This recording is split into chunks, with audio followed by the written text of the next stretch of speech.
Good morning. Thank you for calling 567 Hotel. How may I help you? I would like to make a reservation for April 10, 2025 under the name of Carl Andre Lopez for 2 people. Certainly, Mr. Lopez. May I have your arrival and departure dates? Sure, I will be arriving on April 10, 2025 and departing on April 12. Got it. How many nights will you be staying? We'll be staying for 2 days and 1 night. Understood. What type of room would you like? A deluxe room, please.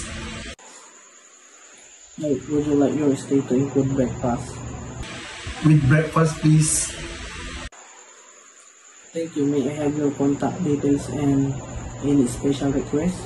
My contact number is 0976-245-1316 and I don't have any special requests at the moment. Note, and how will you be making the payment? Cash, credit card, debit card, or check? I'll be paying by cash. Perfect. Your reservation is confirmed for April 10, 2025 in a deluxe room for 2 days including breakfast. If you need any modification, feel free to call us. That sounds great. Thank you for your help. My pleasure. Have a wonderful day. Good morning, sir. Welcome to 567 Hotel. How may I assist you today?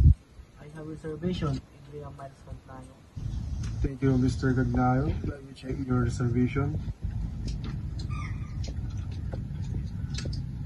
Yes, I have your booking.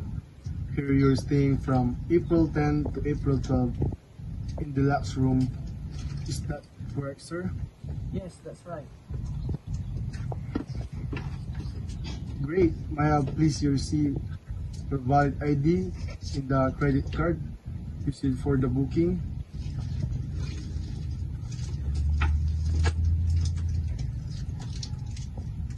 Thank you. I just processed your check-in.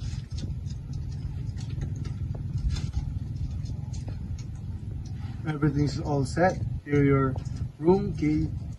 Your room 304 located on the 4th floor. Check out time at 8 p.m. If you need anything during your stay, please feel free to dial 0 from your room. Visit the front desk anytime. Enjoy your stay and thank you for choosing 567 Hotel. Have a great day, sir.